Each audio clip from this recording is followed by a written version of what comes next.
నవభారత రాజ్యాంగ నిర్మాత, ప్రపంచ మేధావి డాక్టర్ బాబాసాహెబ్ అంబేద్కర్ గారి యొక్క కళలు ఏదైతే రాజ్యాంగం పొందుపరిచేటప్పుడు ఆయన కళ ఉన్నిందో,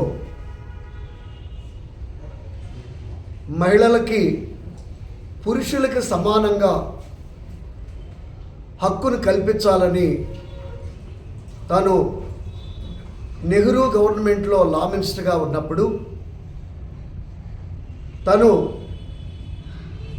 హిందూ కోడ్ బిల్ అంటే ఈరోజు నిన్న పార్లమెంట్లో పెట్టిన రాజ్యాంగ సవరణ ఆర్టికల్ 131 ఆనాడు 70 సంవత్సరాల క్రితం ఆయన బిల్లుని పార్లమెంటులో ప్రవేశపెడితే ఆనాడున్నటువంటి నెహ్రూ గవర్నమెంట్ అంటే కాంగ్రెస్ గవర్నమెంట్ దాన్ని తృణప్రాయంగా వ్యతిరేకించడం, ఆయన అనుకున్నటువంటి ఆశయం ఏదైతే మహిళలకు పురుషులతో 50% అంటే సమాన హక్కులు కల్పిస్తే వారికి ఉద్యోగంలో కావచ్చు, ఉపాధిలో కావచ్చు, కార్మిక రంగంలో కావచ్చు, మెటర్నిటీ లీవ్లో కావచ్చు, మహిళా రిజర్వేషన్లో ఏదైతే సర్పంచ్ కానించి పార్లమెంటు మెంబర్ వరకు పురుషులకి ధీటుగా విద్యా వ్యవస్థలో కావచ్చు, వారు కన్న కలలు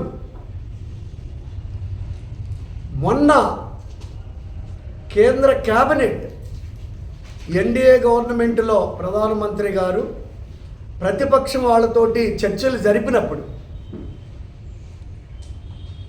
ప్రతిపక్ష నాయకుడు రాహుల్ గాంధీ గారు చాలా స్పష్టంగా మహిళా బిల్లుకి మేము వ్యతిరేకం కాదు, తప్పకుండా పార్లమెంటులో మేము సపోర్ట్ చేస్తామని చెప్పిన తర్వాత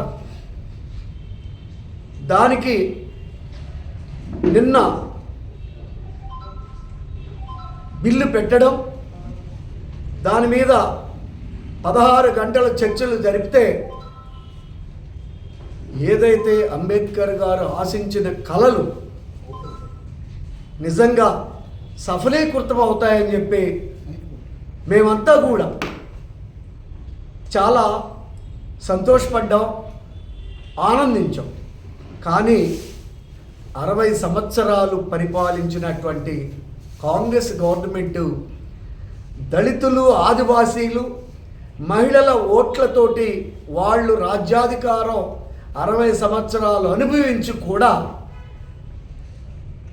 2-3 రోజుల క్రితం మేము సపోర్ట్ చేస్తాం మహిళా బిల్లుకు అని చెప్పి నిన్న ఇండియా కూటమి బహిరంగంగా వ్యతిరేకించి బయటికి రావడం చాలా సిగ్గుచేటు. దాన్ని మేము వ్యతిరేకిస్తున్నాం. ఏదైతే మహిళలకి ఇంక్లూడింగ్ దళితులు, ఆదివాసీలు కావచ్చు,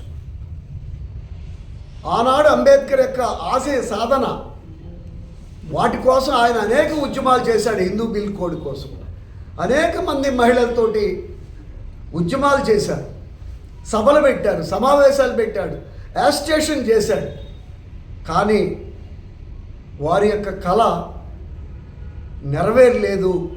మరి మొన్న ఎన్డీఏ భాగస్వామ్యం అంతా కూడా పార్లమెంటులో ఒక క్యాబినెట్లో నిర్ణయం తీసుకొని ఈసారి 29కి ఖచ్చితంగా మహిళా పర్సంటేజీ పెంచాలనే ఉద్దేశంతో వాళ్ళు ఏదైతే అంబేద్కర్ గారి ఆశయం వాళ్ళు నెరవేరుస్తారని చెప్పి మేము ఏదైతే ఆశించామో ఎన్డీఏ భాగస్వామ్యం సపోర్ట్ చేసినప్పటికీ కూడా, బిల్లు ప్రవేశపెట్టినప్పటికి కూడా మరి రాహుల్ గాంధీ డీలిమిటేషను బిల్లుని ఆయన మనసులో పెట్టుకొని రాజ్యాంగానికి తూట్లు పడుస్తున్నారని, అసలు నిజంగా మహిళలు సమాన హక్కు మగవాళ్ళకు ఉండకూడదని ఆయన వ్యతిరేకించిన దాన్ని బట్టి చూస్తే లోపల ఒకటి బయట ఒకటి ఈ యొక్క కాంగ్రెస్ మరియు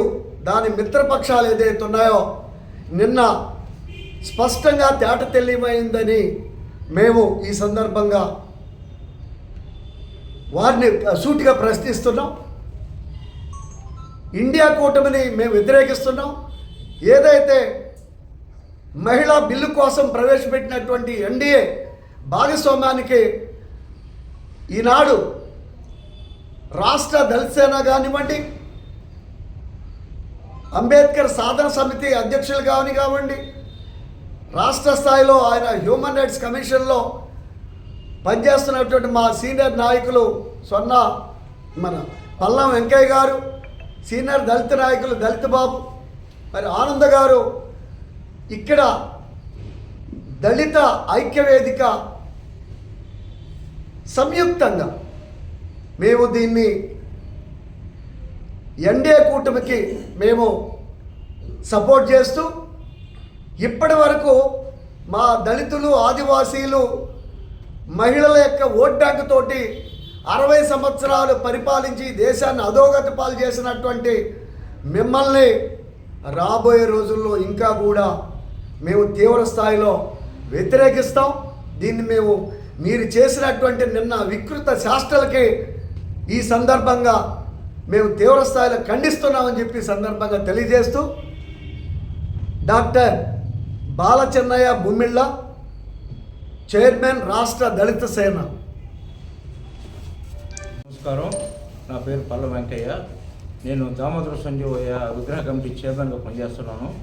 వాస్తవంగా ఈరోజు డాక్టర్ బాబాసాహెబ్ బిఆర్ అంబేద్కర్ రాసిన రాజ్యాంగ ప్రకారం పురుషులతో సమానంగా స్త్రీలు కూడా అన్ని రంగాల్లో, రాజకీయాల్లో కానీ అధికారులు కానీ, ఈరోజు మన జిల్లాలో ఎస్పీ గారు, అడిషనల్ ఎస్పీ గారు, డిఎస్పీ గారు లేడీస్ ఉన్నారంటే రాజ్యాంగ పుణ్యమే. హోమ్ మినిస్టర్ అనితమ్మ ఉందంటే ఆమె పుణ్యమే. పైగా విలేకరులు కూడా లేడీస్ ఇంతకుముందు వచ్చేవాళ్ళు కాదు, ఇప్పుడు విలేకరులు కూడా లేడీస్ కూడా చాలామంది యాక్టివ్గా పనిచేస్తున్నారంటే ఆ మహనీయుడు రాసిన పుణ్యమే. అదేవిధంగా ఉద్యోగాల్లో కానీ రాజకీయాల్లో కూడా మహిళలు కూడా రాణిస్తున్నారంటే అది బాబాసాహెబ్ బిఆర్ అంబేద్కర్ పుణ్యము. ఆ బిల్లును వ్యతిరేకిస్తూ దాన్ని అవమానపరచడం జరిగింది.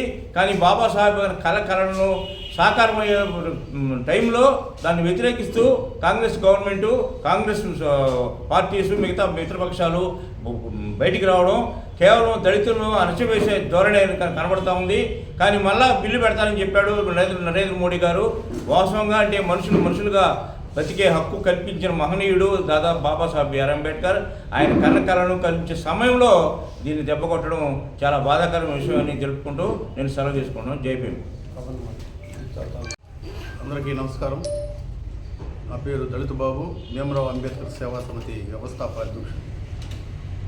ఈరోజు నిన్న జరుగుతున్నటువంటి అత్యుత్తమైనటువంటి పార్లమెంట్లో మహిళలకి 33% రిజర్వేషన్ అంటే ఆ రోజుల్లో అంబేద్కర్ గారు అన్ని ఇబ్బందులు ఎదుర్కొని సమానత్వంగా పురుషులతో మహిళలు కూడా అన్ని రంగాల్లో వీళ్ళకి ఉండాలా, రిజర్వేషన్స్ ఉండాలా, హక్కులు ఉండాలని చెప్పి రాజ్యాంగంలో పొందుపరిచి ఆ రోజు కూడా మహిళలకి రిజర్వేషన్ కానియకుండా అడ్డుకుంటే ఆ రోజుల్లోనే ఆయన న్యాయశాఖ మంత్రి పదవికి రాజీనామా చేసి రావడం జరిగింది.